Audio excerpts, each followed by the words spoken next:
I can't remember if I shared or not what my diagnoses are. I think I might have, um, but I can't remember. And actually, that's one of the experiences of having psychiatric and mental health issues is that your memory very often is not what it could be, and sometimes that's an aftermath of just your cells being so depressed for so long that it actually deteriorates your memory and your body, and it's degenerative in some to some extent, which is wild. Like depression hurts physically. I think we forget that it is physical, very often physical. Shows up in physical ways, not just mental. Um, but also medication. If you've been on medication, especially psychiatric medication, chances are your memory is questionable. um, so I'm going to share that my main diagnosis, I say my main because it's what I experience most fully, I'm most aware of, is bipolar disorder. I'm not even sure if it's one or two. I don't really care. I don't need to know. Um, ADHD,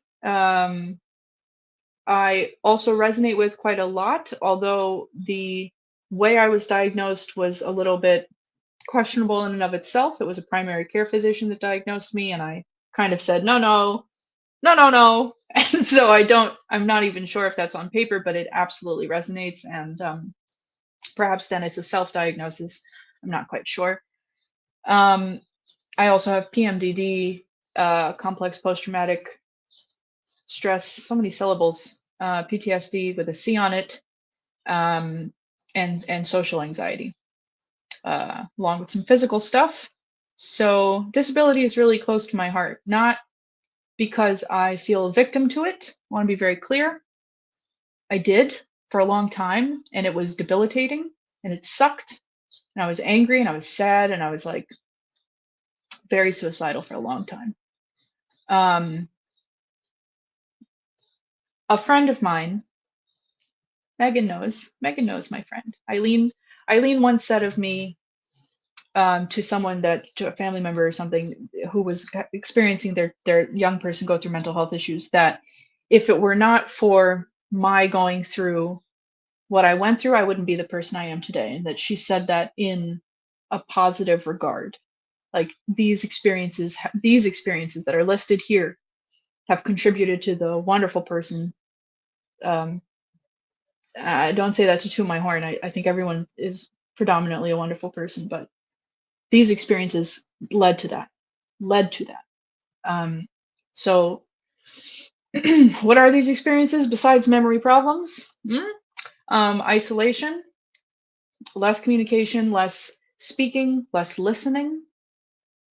Very often, this isolation plays part not just in what we produce, in the expression that we produce, but in the expression that we're able to consume, especially for teenagers who are more ego driven and egocentric. It becomes harder to really attentively listen, especially when you're depressed. You're kind of in this gray bubble.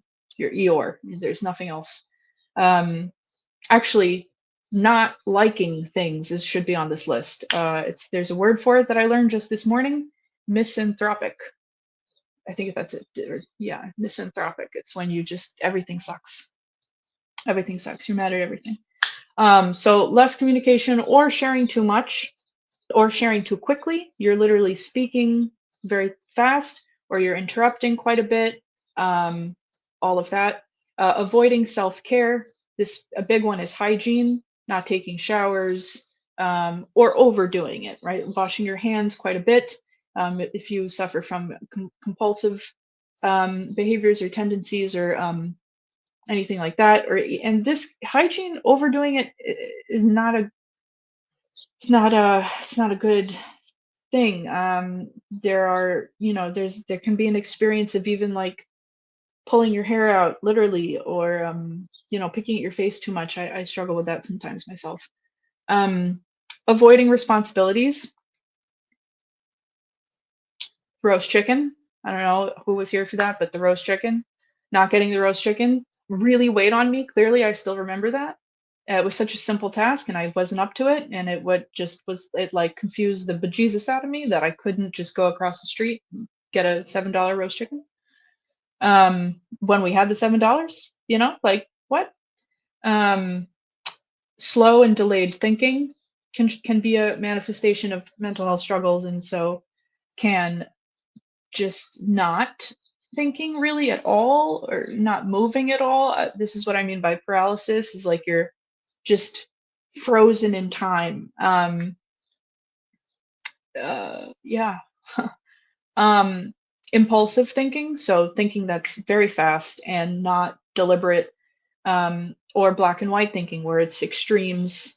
It's like it's either this or it's that, and there's nothing in between, and I cannot understand what is in between. And just to give you an example of how that showed up when I was a young person, I could not understand how I could show up to school and also want to die. It was such a difficult thing for me to hold because I remember my therapist telling me, "Fake it till you make it." And I really hated that therapist. Woo, I hated her so much.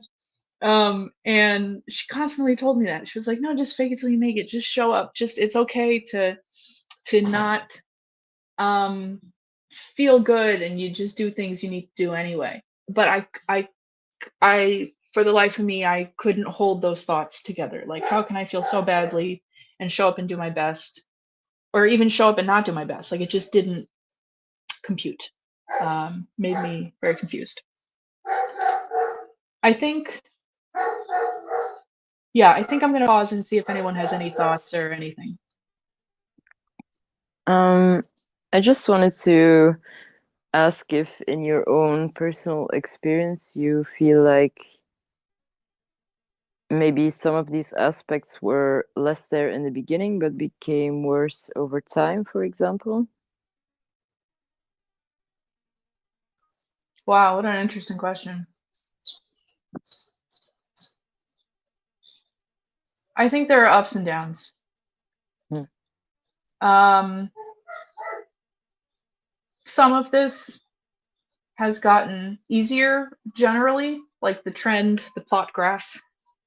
The trend has gotten easier, which is to say, there's been better management of some of these expressions of mental illness. I have coping skills. I've been in treatment a very long time, so I know what to do. Like, for example, there was this one evening. Sorry for the pup. There was this one evening where um, I was really quite manic, and I wanted to go out. It was recently. It was last year. I was super, super manic. I felt it. I felt like I was electricity. Like I was just like like I had to get out of my skin. It was wild. It was a wild experience, and I wanted to talk a lot. I wanted to call people. I wanted to go out. I wanted to drink and smoke and just you know. Um, and so what I did instead was I journaled. And the journaling was a little bit crazy, wouldn't you know it? Yeah, go figure that it would be kind of whacked out when I'm feeling a little whacked out.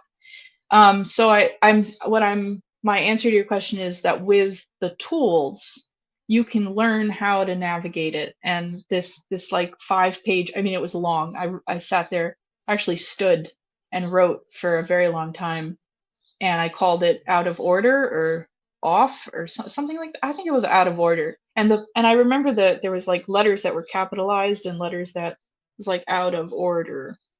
Um, so you get better at dealing with these things, but they can get worse. They can get better. They can get better and then worse, and then better and then worse, and then it's up and down. It's up and down, and with tools you manage.